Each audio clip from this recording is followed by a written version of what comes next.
Bismillahirrahmanirrahim. Assalamualaikum warahmatullahi wabarakatuh. Waalaikumsalam warahmatullahi wabarakatuh. Yang terhormat pada kepala sekolah SD Islam Al-Firdaus yang kami hormati, Ustadz-Ustadzah dari SDI Al-Firdaus yang kami hormati, CGP Ustadzah Rini Angkatan 10 serta rekan-rekan sekalian yang berbahagia. Pertama-tama marilah kita panjatkan puja dan puji syukur kita kepada Allah Subhanahu wa taala dengan mengucapkan alhamdulillahirabbil alamin yang telah memberikan kita kesehatan, kesempatan untuk melaksanakan diseminasi, menyebarkan pemahaman dan penerapan pengalaman budaya positif pada siang hari ini. Salawat serta salam mudah-mudahan terlimpah curahkan kepada baginda Rasulullah Muhammad sallallahu alaihi wasallam, pada keluarganya, pada sahabatnya, serta pada kita semua yang telah menyebarkan ajaran agama Islam. Untuk hari ini mohon maaf untuk rekan-rekan ustadzah yang ikut pada kegiatan siang hari ini. Kami di sini ingin memberikan diseminasi atau penyebaran pemahaman tentang pengalaman budaya positif, dan kami mohon maaf jika mengganggu waktunya, dan kami berterima kasih atas panjenengan semua telah meluangkan waktu dalam kegiatan diseminasi. Nah, untuk diseminasi kali ini kita bagi dua tugas. Yang pertama saya sebagai moderator, kemudian yang pemateri di sini ada Ustadzah Rini yang akan menyampaikan materi separuhnya, nanti kemudian dipergantian dengan saya yang menggantikan terakhir. Jadi yang pertama sini yang akan menjelaskan yaitu Ustadzah Rini tentang budaya positif yang berada di sekolah. Untuk itu marilah kita mulai dengan acara hari ini, kita buka dengan bacaan Umul Kitab bersama-sama. Al-Fatihah. A'udzubillahi minasyaitonirrajim. Bismillahirrahmanirrahim. Alhamdulillahirabbil alamin arrahmanirrahim maliki yaumiddin. Iyyaka na'budu wa iyyaka nasta'in. Ihdinas siratal mustaqim. Siratal ladzina an'amta 'alaihim ghairil maghdubi 'alaihim waladdallin. Amin. Baik, untuk berikutnya yang akan menyebarkan budaya positif yang akan dilanjutkan oleh Ustadzah Rini. Waktu dan tempat kami persilahkan. Silakan Ustadzah Rini. Terima kasih Ustadz Jajang. Izin berdiri nggih Bapak Ibu. Ustadzah. Assalamualaikum warahmatullahi wabarakatuh. Waalaikumsalam warahmatullahi wabarakatuh. Di sini saya akan menjelaskan tentang budaya positif, yaitu ilmu yang sudah kita dapat di CGP di modul 1.4 ini khususnya ya Ustadz Jajang ya. Nah, budaya positif di sini merupakan perwujudan dari nilai-nilai atau keyakinan universal yang diterapkan di sekolah. Budaya positif dapat mendorong murid untuk mampu berpikir, bertindak, dan mencipta sebagai proses memerdekakan dirinya sehingga murid mampu mandiri bertanggung jawab. Nah, konsep inti budaya positif ini terdiri dari beberapa bagian. Yang pertama adalah perubahan paradigma belajar, kedua disiplin positif, ketiga kebutuhan dasar manusia, 4 motivasi perilaku manusia, 5 posisi kontrol guru, 6 keyakinan kelas, dan 7 segitiga restitusi. Next. Nah, pertama pembelajaran dengan paradigma baru. Pembelajaran dengan paradigma baru merupakan pembelajaran yang dirancang berdasarkan prinsip pembelajaran berdiferensiasi sehingga para peserta didik belajar sesuai kebutuhannya berdasarkan tahapan perkembangan sesuai teori psikologi modern untuk mewujudkan profil pelajar Pancasila, di mana profil pelajar Pancasila ini terdiri dari 6 Ustadzah, yaitu beriman dan bertakwa kepada Tuhan Yang Maha Esa, kemudian berkebinekaan global, kemudian bergotong royong, kreatif, bernalar kritis, Iya. dan mandiri. ya bernalar kritis dan mandiri. Dan masing-masing dari profil pelajar Pancasila ini itu kalau kita jabarkan itu banyak sekali. Jadi ini cuma keseluruhannya saja. Next, Ustaz. Nah, kedua, disiplin positif. Disiplin positif ini adalah pembiasaan hal yang baik, mencakup sikap atau perilaku maupun tutur kata oleh seluruh warga di sekolah, terutama bagi murid agar dapat berkembang menjadi pribadi yang kritis, mandiri, dan bertanggung jawab. Nah, ini sekarang banyak sekali siswa kita kadang di kelas saja sama gurunya tidak pakai bahasa Indonesia, oke. Malah kita yang pakai bahasa Indonesia, muridnya yang tidak pakai bahasa Indonesia. Nah, iya kayak seperti temannya. Nah, ini yang perlu kita ubah di sini. Kemudian sebagai pendidik, tujuan kita adalah menciptakan peserta didik yang memiliki disiplin diri, sehingga mereka berperilaku mengacu kepada nilai-nilai kebajikan universal dan memiliki motivasi dalam diri menuju perubahan perilaku ke arah yang lebih baik. Jadi intinya di sini nanti kita itu memunculkan disiplin diri anak-anak. Artinya di sini mereka bisa disiplin itu bukan karena kita suruh, jadi berasal dari dirinya sendiri, keinginannya sendiri itu. Next, Ustaz. Yang ketiga, kebutuhan dasar manusia. Kebutuhan dasar manusia ini merupakan sesuatu yang kita lakukan untuk mendapatkan apa yang kita inginkan. Nah, seluruh tindakan yang kita lakukan memiliki tujuan semua usaha terbaik yang kita lakukan agar kebutuhan dasar kita terpenuhi dengan baik. Next. Nah, ini Ustaz-Ustazah, kebutuhan dasar manusia yang pertama adalah bertahan hidup. Kemudian kasih sayang dan rasa diterima. Kemudian penguasaan, kebebasan dan kesenangan. Bertahan hidup berarti di sini kan kita membutuhkan sandang, pangan, dan papan itu, serta juga keamanan dan kesehatan kita. Kasih sayang dan rasa diterima. Di sini rasa diterima, dipedulikan, berbagi, ya diperhatikan, kerjasama dan menjadi bagian dalam kelompok itu juga kita sangat membutuhkan ya. Apalagi di lingkungan kerja yang seperti ini kita butuh ya kasih sayangi lah, biar kita juga lebih semangat bekerjanya ya. Iya, saling mendukung, tidak saling menyikut. Tuh. Kemudian penguasaan. Nah, penguasaan ini harga diri, keinginan untuk dianggap pemimpin, berprestasi, diakui dan didengar. Ini penguasaan. Tapi tidak harus tidak ya. Kebebasan, mandiri, memiliki pilihan, mencoba hal baru dan mampu mengendalikan arah dirinya. Dan yang terakhir adalah kesenangan, bermain, kemudian humor, antusias dan tertawa. Ya, kalau ini saya sendiri pribadi agak sulit Mas Ian ya. Healing, butuh healing kita ya. Butuh refreshing. Ya, next Ustaz. Oh, ini kebutuhan dasar manusia. Nanti akan diingatkan ya Ustaz. Kita langsung jenengan. Ya. Bisa dijelaskan oleh Ustaz Jajang. Saya silakan Ustaz Jajang. Saya izin berdiri ya, Bapak Ibu.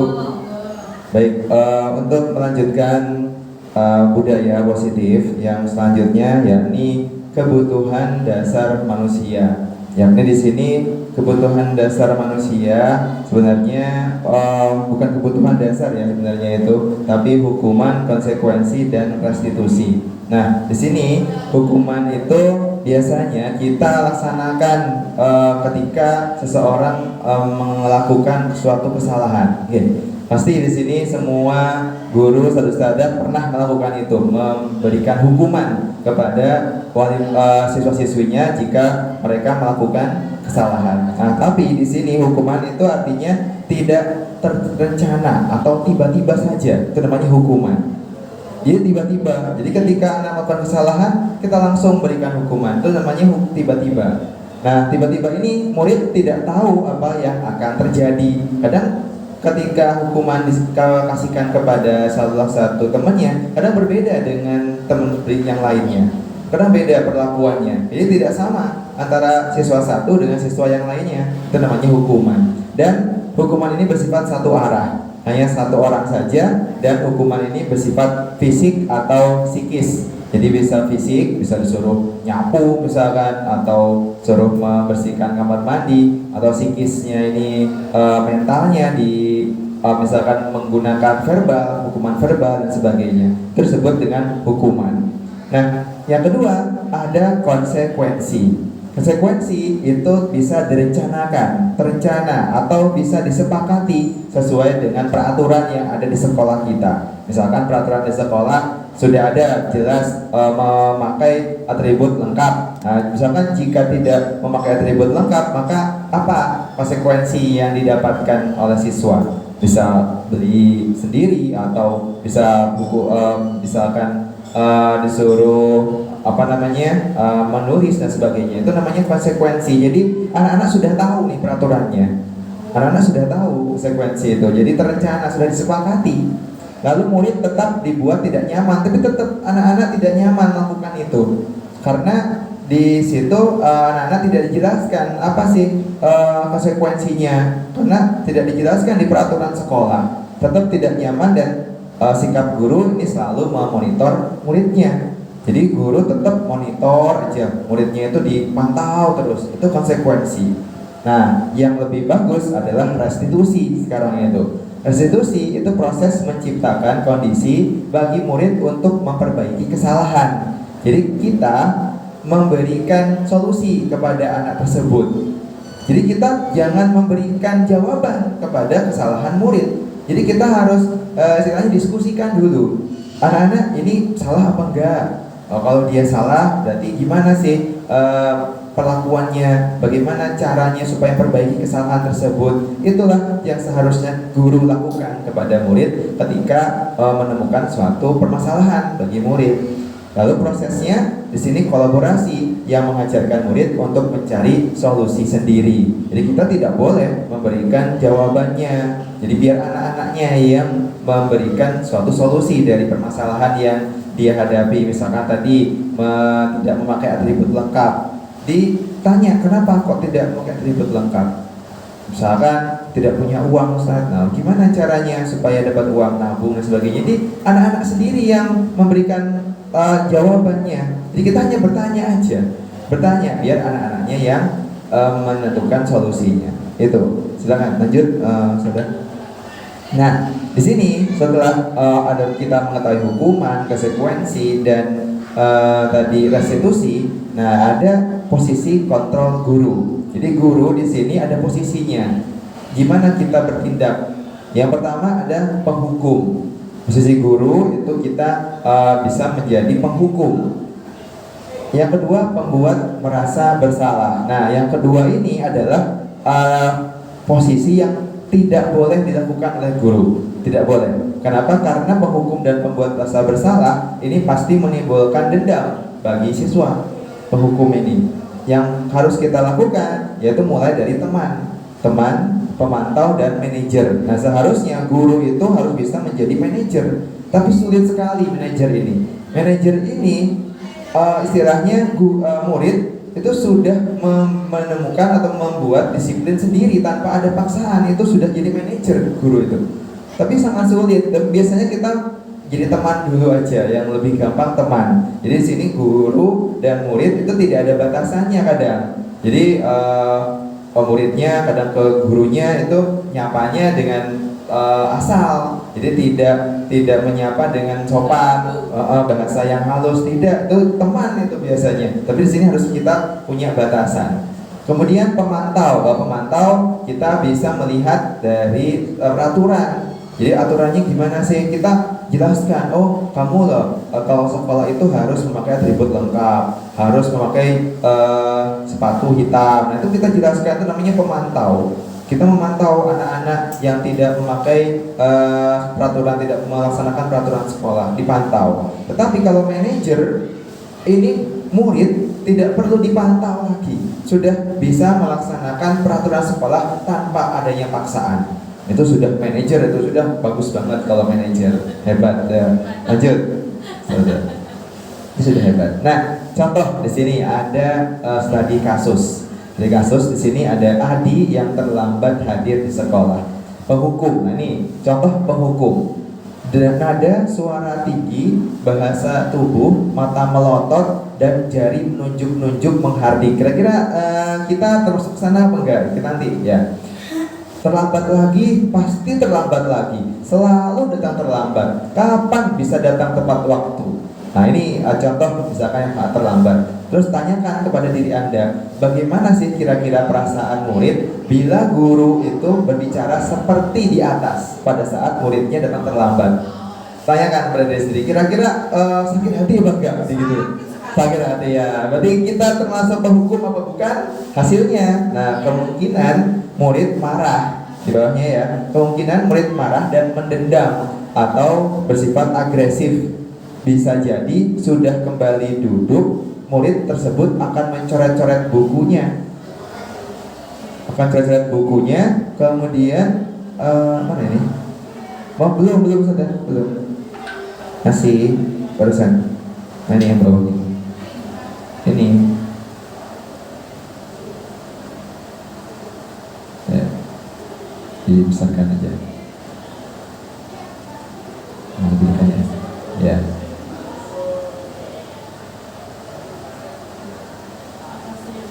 Ya ini sama. Nah, kemungkinan murid akan marah dan sakit hati, mendendam atau bersifat agresif. Bisa jadi nanti muridnya tetap duduk, tapi murid tersebut akan mencoret-coret bukunya atau meja tulisnya. Lebih buruk lagi, pulang sekolah murid melihat motor atau mobil bapak ibu guru dan akan menggores kendaraan tersebut dengan paku. Nah, itu penghukum, itu paling ekstrim lah, itu paling ekstrim. Tapi di sini mungkin insya Allah tidak ada.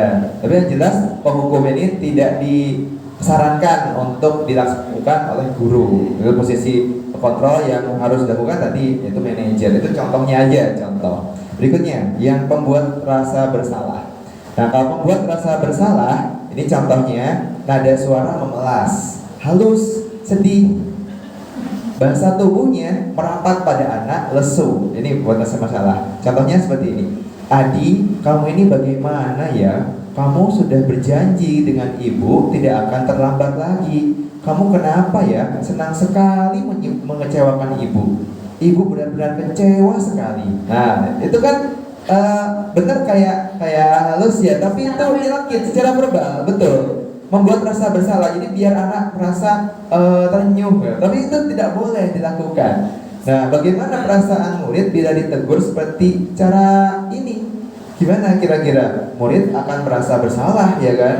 Bersalah, ia menyalahkan diri sendiri telah mengecewakan ibu atau bapak gurunya. Murid akan merasa menjadi orang yang gagal dan tidak sanggup dibawakan saudara. Nah, tidak sanggup membahagiakan orang lain.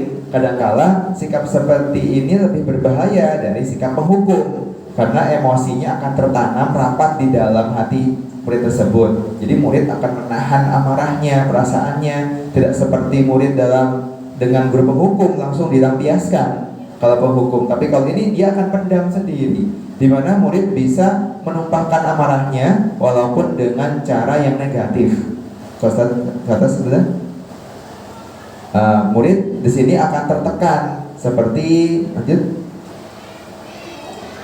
Mungkin akan tertekan. Nah, seperti inilah yang tiba-tiba bisa meletus amarahnya dan bisa menyakiti diri sendiri atau orang lain. Jadi dipendam dulu. Jadi kayak bom waktu. Di bom waktu dia dipendam lama-kelamaan dia akan meledak. Ya, meledak sendirinya. Nah, ini lebih berbahaya daripada posisi kontrol guru sebagai penghukum. Atau tanyanya kalem ya Ustaz? Iya, betul. Verbal itu tadi itu merasa dirinya tidak bisa membahagiakan orang lain. Itu tidak bisa. Jadi harus dengan sikap yang baik sepertinya guru itu ke muridnya itu. Tidak boleh merasa mengecewakan orang lain. Itu tidak boleh. Berikutnya, saudara.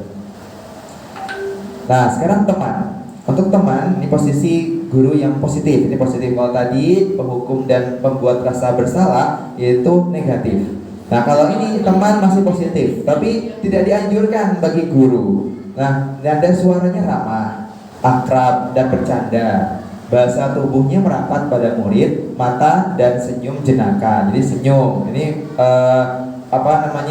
gestur tubuh dari guru yang mempunyai posisi kontrol sebagai teman. Contohnya seperti tadi Adi yang terlambat. Adi, ayolah, bagaimana sih kamu? Kemarin kamu sudah janji ke bapak, bukan? Kenapa terlambat lagi? Sambil tertawa ringan, jadi sambil ketawa. Ya sudah, tidak apa-apa, duduk dulu sana. Nanti Pak Guru bantu kamu ini, sambil senyum-senyum, mungkin sambil jawil atau apa, misalnya gitu kan. Nah, terus bagaimana perasaan murid dengan sikap guru seperti ini? Betul, entengkan. Jadi murid akan merasa senang dan akrab dengan guru. Enteng loh. Tapi dampaknya, itu ada yang positif, ada yang negatif. Dampak positifnya hanya saja di sini ada negatifnya. Negatifnya murid menjadi tergantung pada guru tersebut.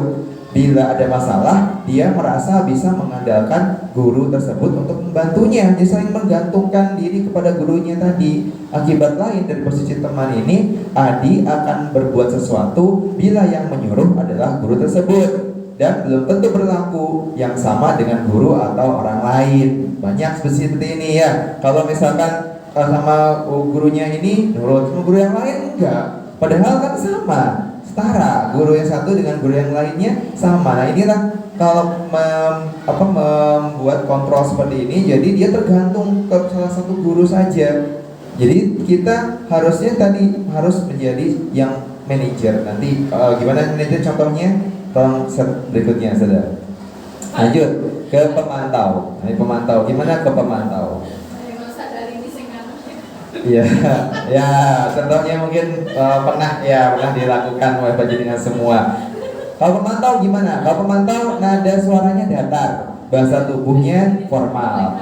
Contohnya guru, Adi, tahukah kamu jam berapa kita memulai? Nah, terus kan buat pertanyaan dulu. Pemantau itu tanya, Adi bilang, tahu Pak, kamu terlambat 15 menit. Apakah kamu sudah mengerti konsekuensi yang harus dilakukan bila terlambat? Nah, tanya. Jadi harus bertanya. Kalau sebagai pemantau tanyakan dulu. Tanya biar anaknya jawab sendiri. Nah, terus Adi paham Pak, saya harus tinggal kelas pada jam istirahat nanti dan mengerjakan tugas ketertinggalan saya. Jadi di sini konsekuensinya harus ada kesepakatan terlebih dahulu antara murid dan guru. Kalau untuk pemantau, betul. Kalau untuk pemantau ada kesepakatan. Kalau terlambat, konsekuensi hukumannya apa? Kalau terlambat, jadi ada konsekuensi yang dilakukan oleh murid. Ya benar. Nanti pada saat jam istirahat, kamu harus tinggal di kelas untuk menyelesaikan tugas yang tertinggal tadi. Saya tunggu. Nah, ini adalah pemantau. Bagaimana perasaan murid diperlakukan seperti ini? Gimana? Lebih memahami. Ya, murid paham konsekuensi harus dijalankan karena dia tahu bahwa dia sudah melanggar kesalahan, melanggar aturan, sudah tahu. Karena tadi buat pertanyaan, ya kan? Dibuat pertanyaan, jangan langsung dituduh, jangan langsung nodong, ya. Jadi harus buat pertanyaan dulu. Mungkin ini bisa dilakukan untuk murid-murid yang kelas tinggi. Untuk kelas rendah mungkin agak sulit ya. Mungkin bisa jadi teman dulu kalau kelas rendah, karena lebih tergantung ke gurunya. Jadi teman tadi lebih tergantung ke gurunya, kan nurut sama gurunya sendiri kalau kelas rendah. Kalau kelas tinggi mungkin kita bisa gunakan seperti ini. Kalau kelas tinggi sulit kalau kelas rendah, karena mereka tidak bisa membuat kesepakatan kelas, belum bisa kalau kelas rendah. Tapi kalau kelas tinggi ini sudah mahir, sudah bisa. Nah, contoh hasilnya di sini murid memahami konsekuensi yang telah melanggar peraturan. Guru tidak menunjukkan suatu emosi yang berlebihan, menjadi marah atau membuat merasa berbuat salah. Murid tetap dibuat tidak nyaman, yaitu harus dengan tinggal kelas, tetap tidak nyaman tetap. Tapi di sini guru tetap harus memantau murid tersebut pada saat mengerjakan tugas di jam istirahat, karena murid tidak bisa ditinggal seorang diri. Jadi tetap harus dipantau. Ini pemantau. Namanya pemantau, jadi harus dipantau sampai dia selesai melaksanakan konsekuensi. Tapi dia tidak merasa tertekan karena dia tahu konsekuensinya. Betul, karena sudah ada kesepakatan yang disepakati, buat kesepakatan kelas, keyakinan kelas apa jika terlambat, bagaimana konsekuensi yang dilakukan jika saya melakukan kesalahan dan sebagainya. Itu sudah sepakat dulu sebelum memberikan suatu hukuman atau konsekuensi. Itu pemantau, mungkin bisa dilakukan, ini lebih bagus, lebih baik lagi, tapi lebih bagus lagi sebagai manajer. Lanjut Ustazah. Yang berikutnya manajer. Nah setelah ini Ustazah ini. Nah kalau manajer, nada suaranya tulus, bahasa tubuhnya tidak kaku dan mendekat ke murid. Ini paling paling top. Manajer itu paling top. Contohnya, guru, Adi, apakah kamu mengetahui jam berapa sekolah dimulai? Terus Adi bilang, tahu Pak, jam 7. Ya, jadi kamu terlambat. Kira-kira bagaimana kamu akan memperbaiki masalah ini? Nah, jadi bahasanya lebih perhalus lagi dan tetap membuat pertanyaan. Tapi di sini bagaimana cara memperbaiki masalahnya? Jadi biar tidak terulang di masa depan, agar Adi ini tidak mengulangi terlambat lagi. Ini perbaiki masalahnya. Ya, saya bisa menanyakan teman saya Pak untuk mengejar tugas yang tertinggal. Biar anaknya yang menyelesaikan masalah. Jadi tanya ke temannya. Baik, itu yang bisa dilakukan. Apakah besok akan ada masalah untuk kamu agar lanjut Ustaz? Agar bisa hadir tepat waktu ke sekolah? Nah, tetap bertanya lagi tetap. Terus Adi menjawab, tidak Pak, saya bisa hadir tepat waktu. Lalu gurunya bilang, baik, saya hargai usahamu untuk memperbaiki diri. Lalu bagaimana kira-kira perasaan murid diperlakukan seperti ini? Coba berikutnya Saudara. Perasaannya gimana sih? Belum? Nah, pada posisi manajer, maka suara guru itu sebaiknya tulus ya. Bukan Saudara. Benar ya? Yang perasaan, bukan perasaan yang barusan. Bukan. Terus berikut sebelumnya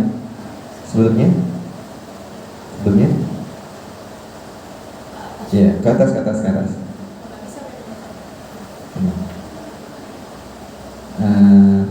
ini aja.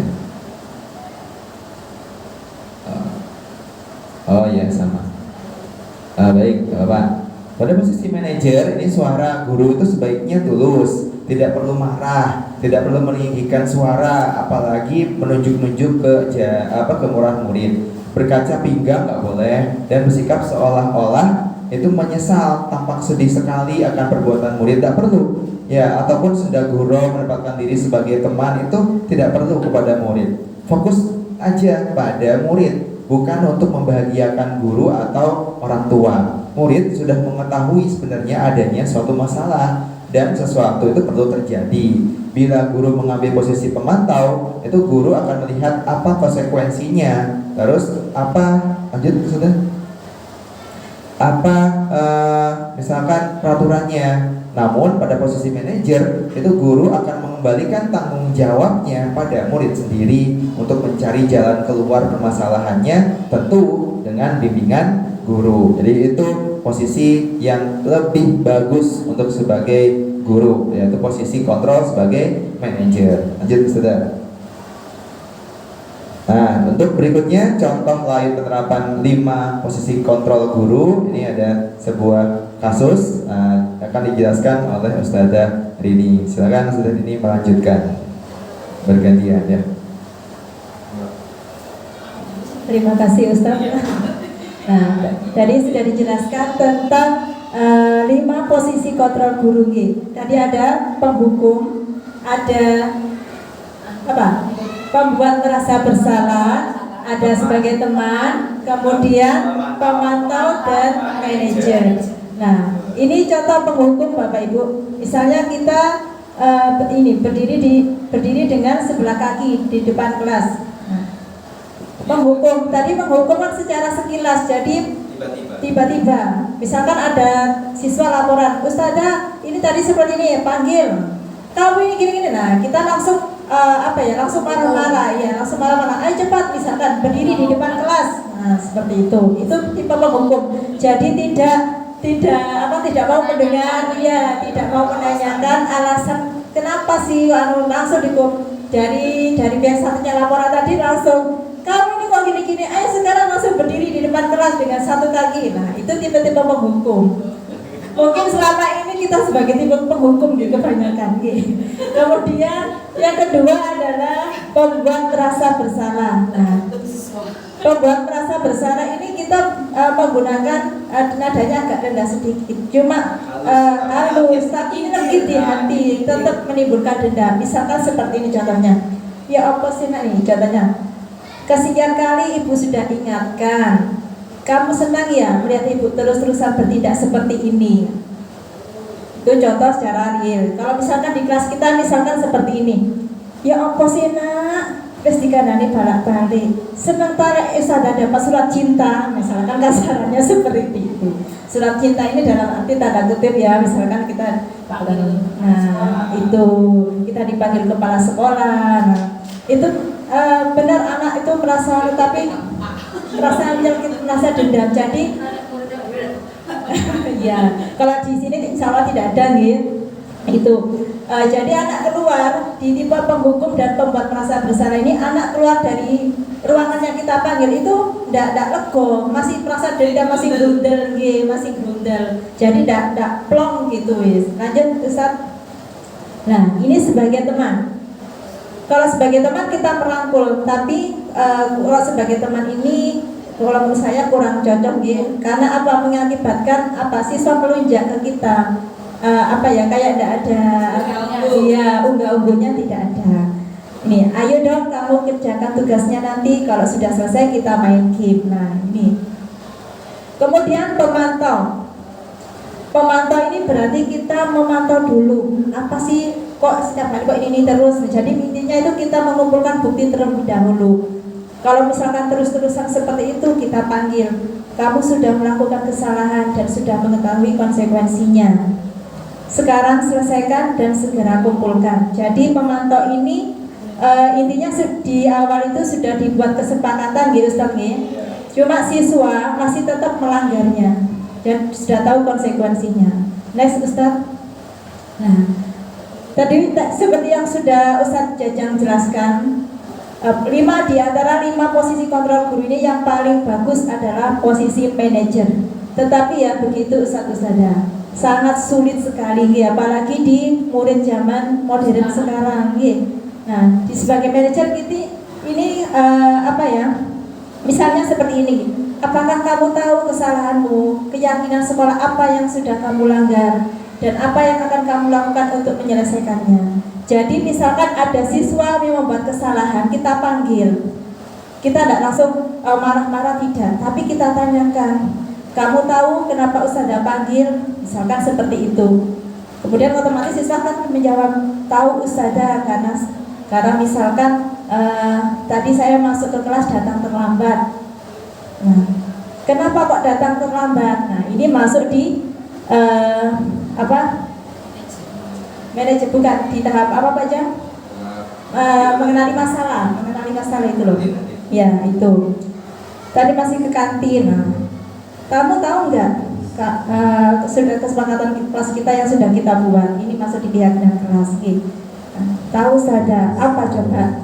Jadi kita tanya alasan kenapa kok datang ke kantin terlebih dahulu. Mungkin kan anak-anak menjawabnya karena tadi tidak sarapan dan sebagainya. Nah, terus apa yang akan kamu lakukan selanjutnya? Otomatis mungkin siswa berpikir. Jadi kita tidak memberikan solusi, tapi siswa sendiri yang memberi solusi sendiri. Saya tidak akan terlambat lagi Ustazah. Nah itu tadi dengan cara misalkan tadi kan karena ke kantin, berarti kan besok bisa sarapan dulu di rumah biar tidak apa. Akhirnya kan misalkan anak-anak tidak terlambat lagi. Next Ustaz. Nah sekarang ada pertanyaan Ustazah. Posisi kontrol, apakah saya kecewa sekali dengan kamu? Nah, kontrol apa? Ya ditebak, monggo. Tadi kan ada penghukum, ada pembuat merasa bersalah. Saya kecewa sekali dengan kamu. Ya, coba. Apa Ustazah dulu? Pembuat rasa bersalah. Menurut Ustazah betul sekali, pembuat merasa bersalah. Next Ustaz. Nah, sekarang pertanyaan yang kedua. Kamu tidak pernah benar melakukannya. Sekarang keliling lapangan 3 kali. Penghukum. Benar Ustaz? Kita cek dulu. Betul sekali. Next Ustaz. Nah, Kemudian di sini ada lagi, kira-kira bagaimana kamu akan memperbaiki masalah ini? Manajer? Kita lihat dulu. Iya, betul sekali manajer. Ya. Oh, bagus sekali, ternyata Ustaz sudah paham betul ya tentang materi budaya positif ini. Oke, next. Nah, sekarang ayolah lakukan demi Bapak Ibu. Kira-kira sebagai apa? Bisa bersalah atau teman? Teman. Kita lihat. Iya, hebat Ustaz Rizky ternyata. Nah, sekarang kamu terlambat 15 menit. Apakah kamu sudah mengerti konsekuensi yang dilakukan bila terlambat? Memantau. Memantau? Betul sekali. Wah, ternyata hebat ya Ustaz ya. Aduh, hebat sekali. Kadang fokus berarti hebat ternyata. Lanjut next. Nah, sekarang ini tentang keyakinan kelas.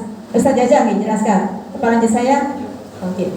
Keyakinan kelas di sini. Keyakinan kelas ini merupakan kesepakatan kelas yang diyakini bersama guru dan murid.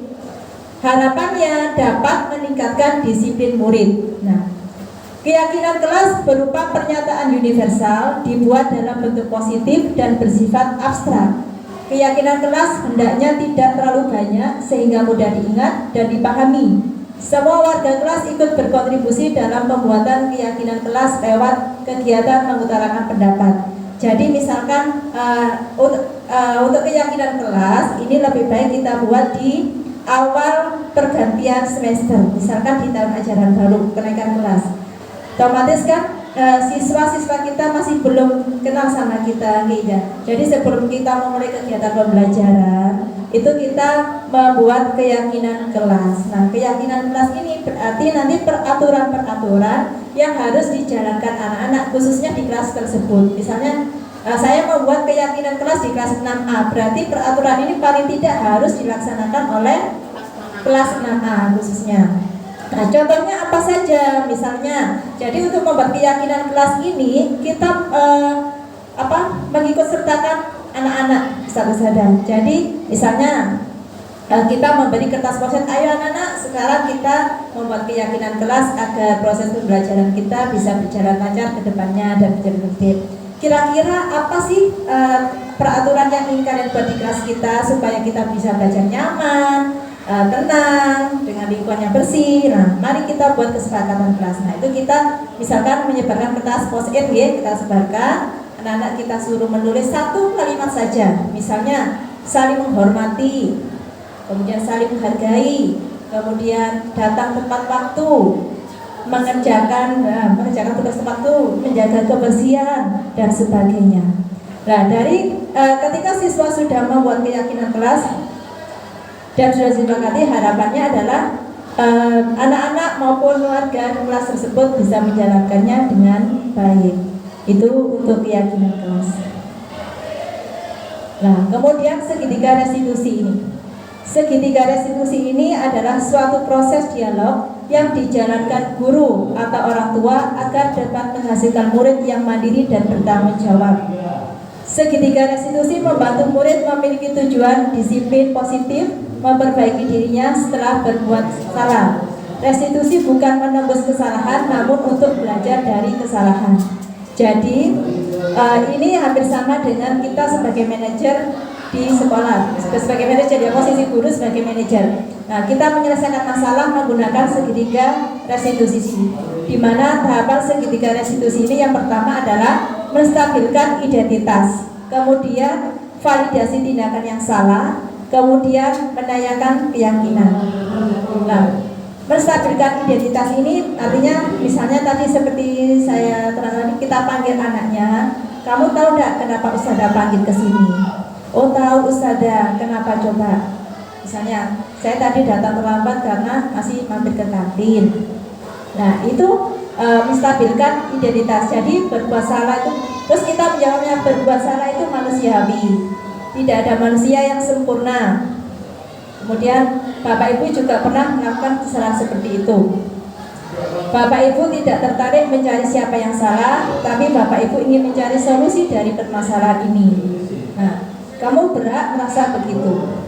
Ini di menstabilkan identitas. Jadi kita intinya kita tanyain kenapa sih anak-anak kok alasan anak-anak datang terlambat misalkan. Kemudian kenapa sih alasan anak-anak kok sering tidak mengerjakan tugas misalkan.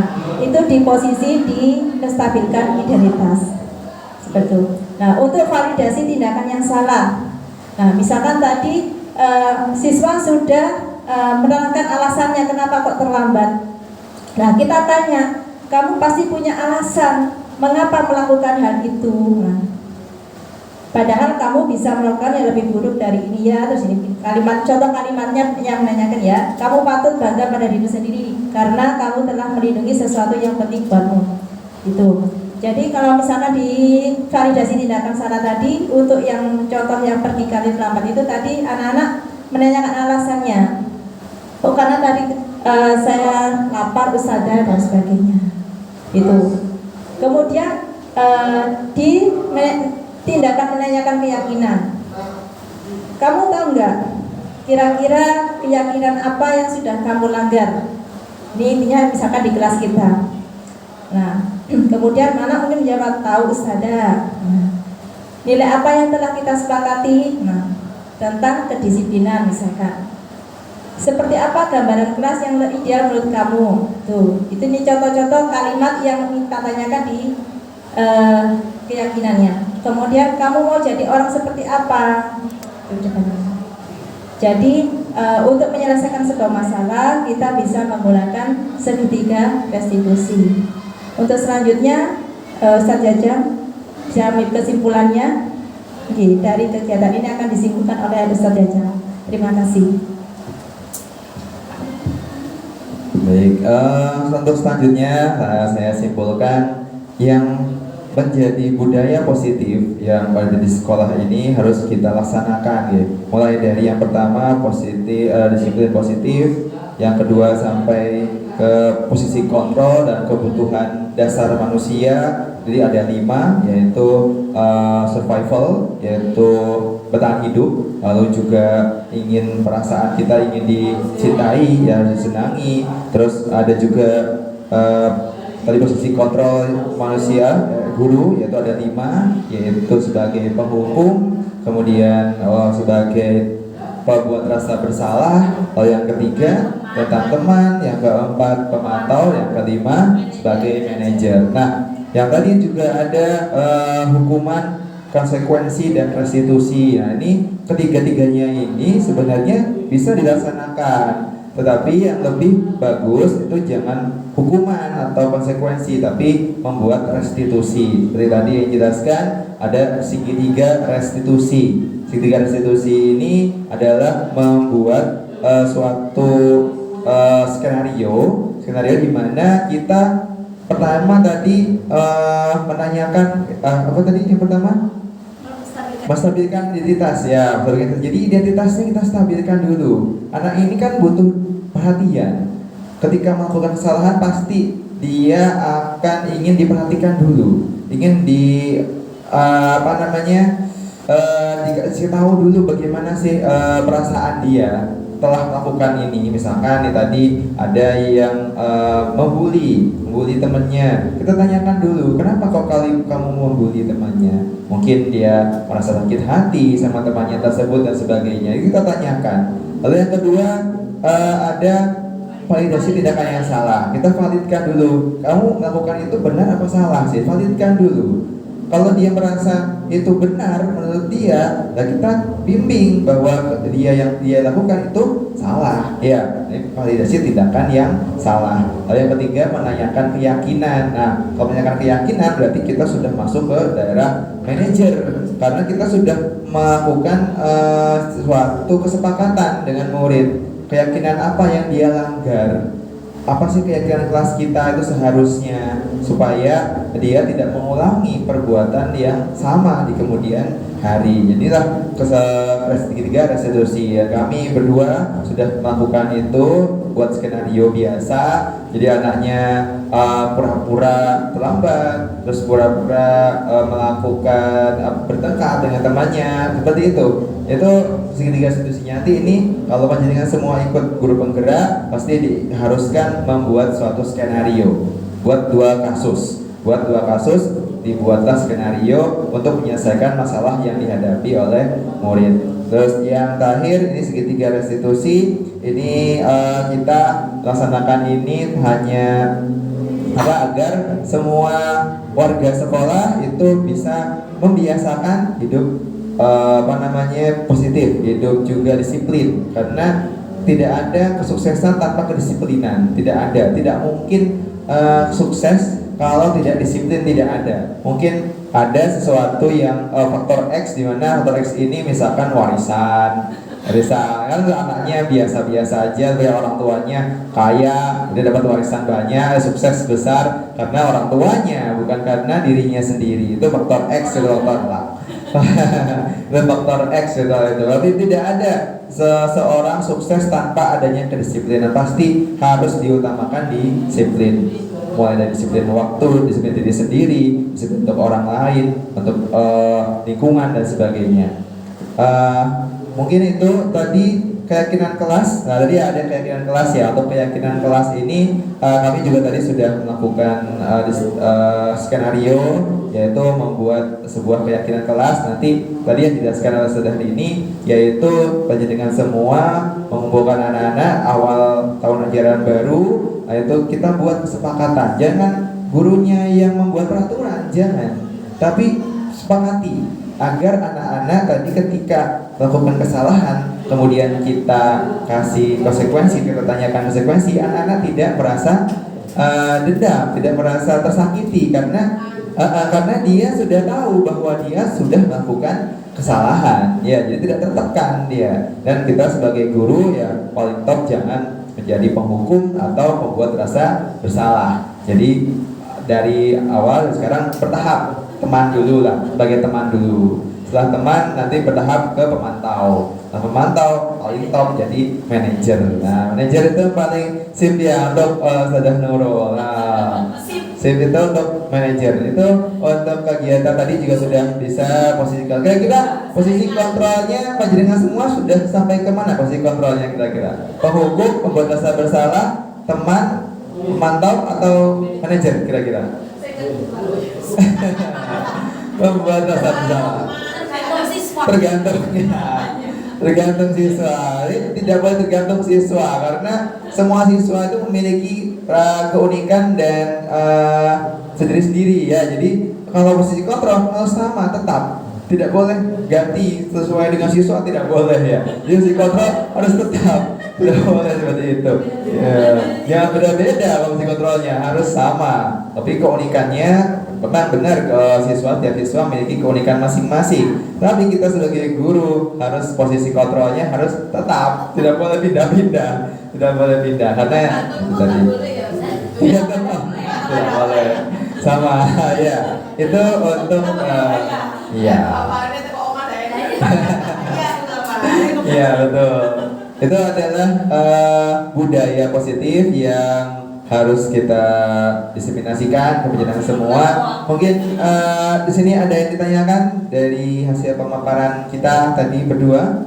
Mungkin monggo silakan kalau ada yang ditanyakan. Mengendalikan dirinya saja, Ustaz, sehingga susah.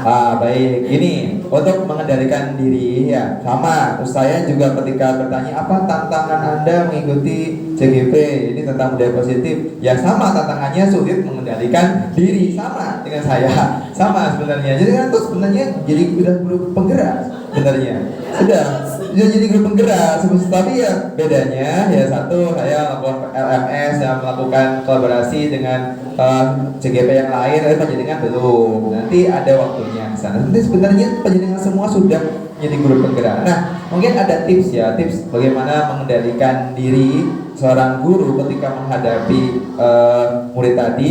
Gini, menyadari diri aja, sadar, introspeksi diri. Ketika penjaringan melihat ada melihat muridnya sedang melakukan kesalahan, nah penjaringan introspeksi. Kira-kira saya dulu juga gitu apa enggak? Gitu. Kira-kira murid guru saya ketika saya seperti saya membentak anak gitu, kira-kira saya sakit hati apa enggak? Jadi kita kembali ke diri sendiri, sadar, menyadari diri sendiri, introspeksi diri sebelum kesana itu, sebelum memberikan hukuman, sebelum memberikan konsekuensi. Tapi yang penting kalimatnya saja. Ketika memberikan suatu arahan dengan murid, mungkin diberikan suatu waktu. Ada waktu tertentu, dipanggillah murid tersebut. Jadi jangan langsung di depan teman-temannya, jangan.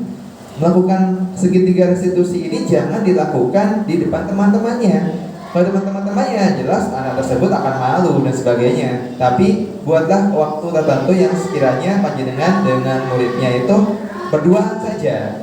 Jadi berdua, bisa di ruang guru atau di ruang tas sekolah dan sebagainya. Jadi berdua saja melakukan segitiga restitusi tadi. Yang tadi menstabilkan identitas, terus tadi kedua validasi tindakan yang salah, yang ketiga menanyakan keyakinan. Ini jangan sampai di hadapan teman-temannya, nanti malu dan sebagainya. Itu aja saya untuk mengendalikan diri itu, introspeksi diri ke sendiri kaca. Iya, kembali ke diri sendiri. Kira-kira saya dulu kayak gitu, guru saya marah apa enggak, gimana sih? Kira-kira saya memperbaiki anak tersebut biar tidak mengulangi kesalahan yang sama. Ada lagi mungkin yang ditanyakan? Silakan Bu Hima. Mungkin wali kelas 2 ini memang top kelas 2A 2B itu lumayan top sekali, iya top. Betul. Gimana? Mungkin ada yang tanyakan tentang budaya positif bagi kelas rendah, mungkin ada? Sudah? Bagaimana penerapan itu membuat kesepakatan kelas kalau diterapkan di kelas rendah? Kan sebenarnya kan kita kan harus menerapkan rasa tanggung jawab disiplin kan mulai dari kecil, bukan dari yang kelas atas. Pertanyaan yang bagus, sama seperti pertanyaan saya juga. Jadi ketika di LMS juga saya juga bertanya gimana sih penerapan budaya positif ini jika diterapkan di kelas rendah mulai TK karena ada guru TK juga, betul. Ada guru TK juga yang ikut CGP, sama. Gimana sih caranya menerapkan budaya positif mulai dari rendah? Karena itu tadi budaya positif redaksi katanya biasanya bisa dipahami oleh orang-orang yang anak-anak yang sudah tinggi, yang sudah paham kelas 4, 5, 6 ke atas gitu. Tapi kalau kelas rendah, kelas TK, kelas 1, 2, 3 masih sulit. Nah, mungkin penerapannya di sini buat kesepakatan kelasnya yaitu dengan cara kita memberikan pilihan dengan anak-anak. Jadi kita buat pilihan, jangan anak-anak yang menentukan. Jadi pilihan dulu, kasih pilihan anak-anak, misalkan datang tepat waktu, datang tidak tepat waktu, itu terus mematuhi aturan sekolah, tidak mematuhi aturan sekolah. Jadi anak-anak dipahamkan dulu budaya positif yang bagus buat kalian itu apa, gitu buat anak-anak. Kasih pilihan. Jadi jangan anak-anak buat sendiri karena jelas anak-anak belum paham. Gimana cara membuat keyakinan kelas, keseluruhan kelas belum tahu. Maka kita pahamkan dulu ke anak-anak bahwa ini loh yang baik, ini loh yang kurang baik, gitu. Kasih pilihan. Kayak tadi pilihannya bisa dua, satu yang positif, satu yang negatif gitu. Tapi kan anak-anak nggak paham negatif positif itu, nggak tahu. Yang jelas anak-anak taunya oh itu jelek, oh ini bagus, gitu kan. Ya kayak gitu aja. Jadi kita buatlah kesepakatan itu, kasih pilihan untuk anak-anak kelas rendah. Itu jangan anak-anak yang buat sendiri, jangan. Kalau buat sendiri bertanggung jawab, ya belum paham. Betul, itu jawaban dari saya untuk pertanyaan tadi. Sama, saya juga tanya seperti itu di LMS. Sama sebenarnya, menjadikan semua tuh guru penggerak sebenarnya.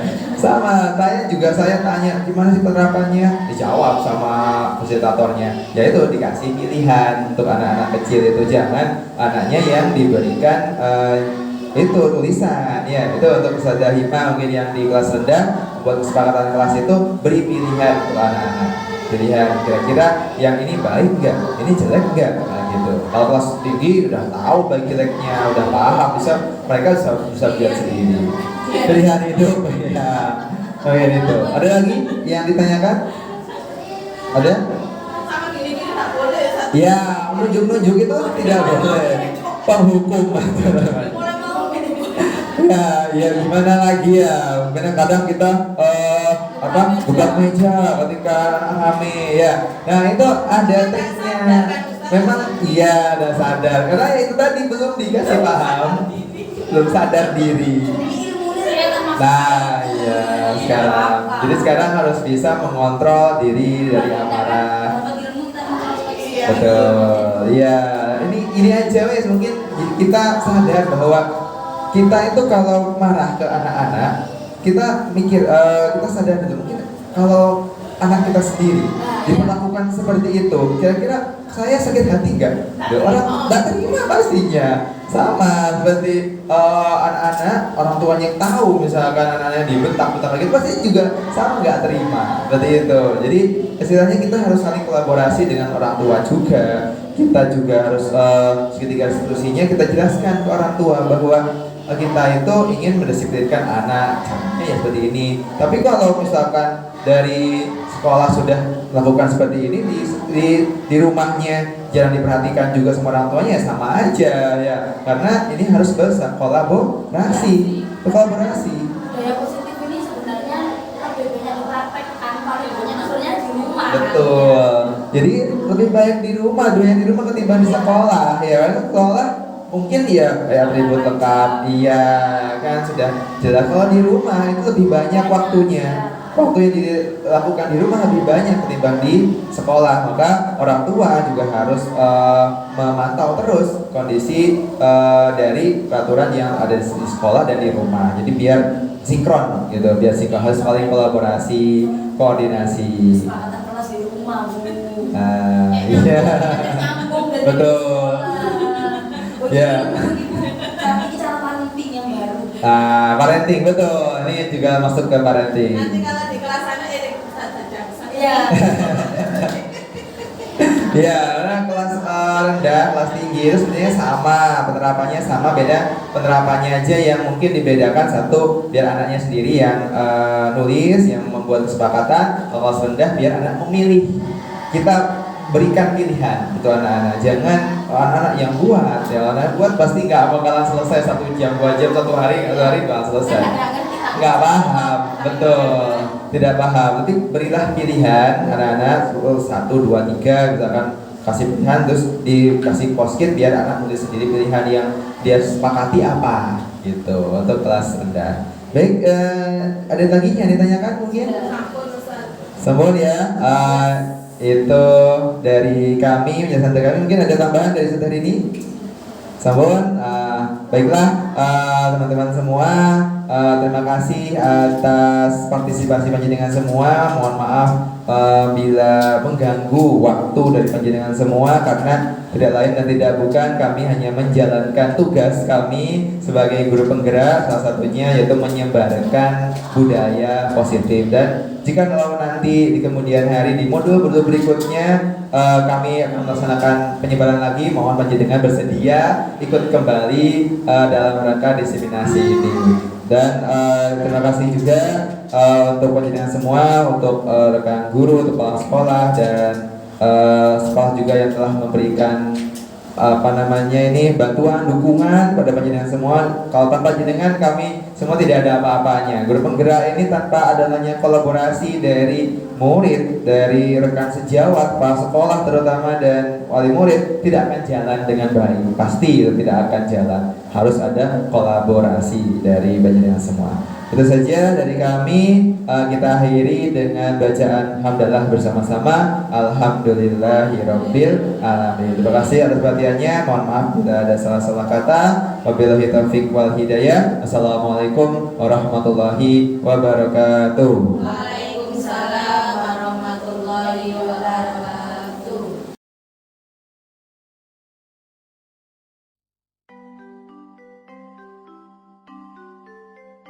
Assalamualaikum warahmatullahi wabarakatuh. Waalaikumsalam warahmatullahi wabarakatuh.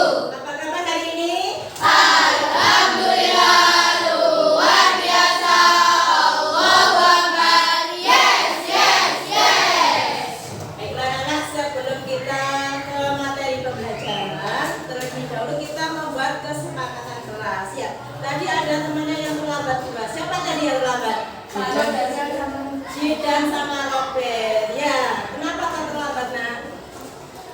Kenapa Robert? Ke kamar mandi. Jidan?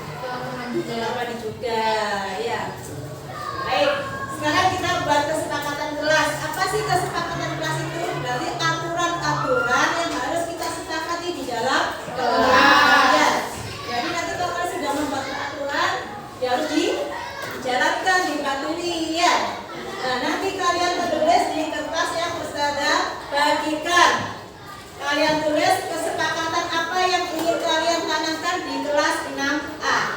Bisa dipahami anak-anak? Bisa. Lihat dulu. Dibagikan ke temannya. Nah, bisa ambil satu.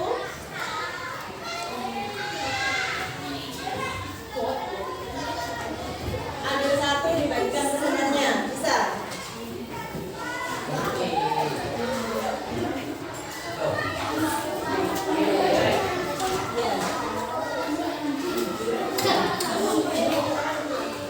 Ya, waktu kalian 5 menit, kebanyakan 3 menit.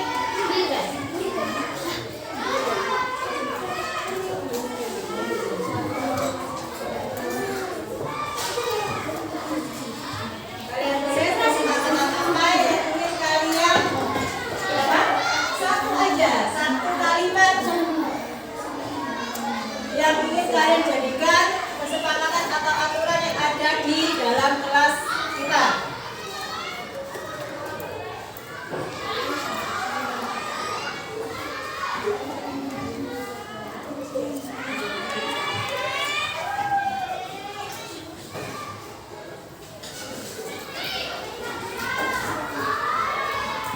Sudah selesai anak-anak? Yang sudah selesai siapa angkat tangan? Tinggal beberapa anak yang belum.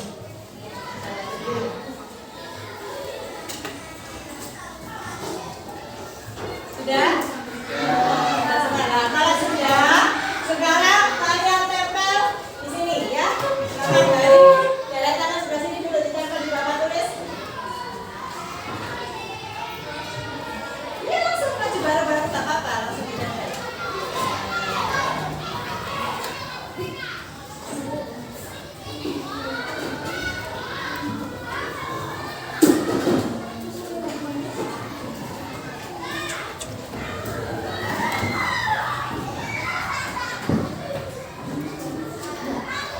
Ayo yang berdua langsung maju ke depan.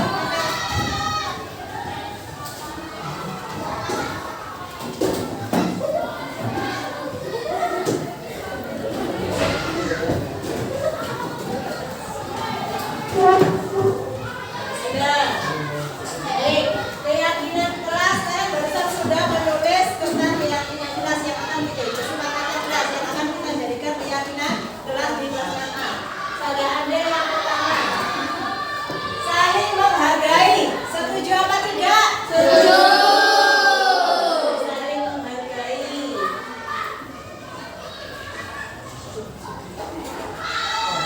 Jadi saling menghargai ya. Kemudian saya ambil ini saling menghargai juga sama. Datang tepat waktu. Setuju apa tidak? Setuju. Datang tepat waktu.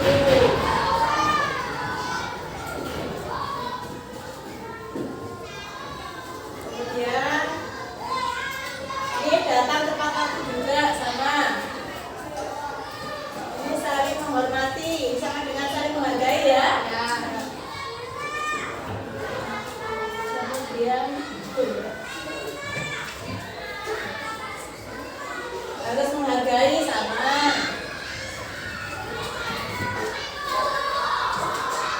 Saling menghargai sama. Tidak membuli teman. Ya, setuju. Tidak membuli teman.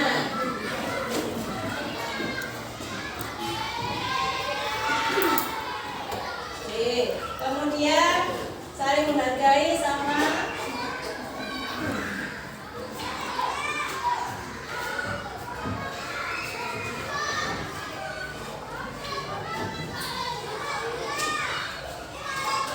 Datang tepat waktu sama.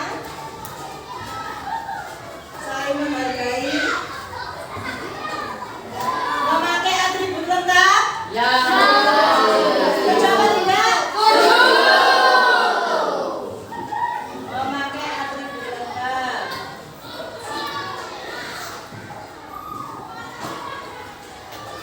Kemudian memakai atribut lengkap sama. Datang tepat waktu ke sekolah sama tadi dia. Saling menghargai sama. Tidak membuli tadi ada sudah. sopan dan santun. Sopan santun ini berarti ketika guru menerangkan itu kalian memperhatikan. 5. Sopan santun.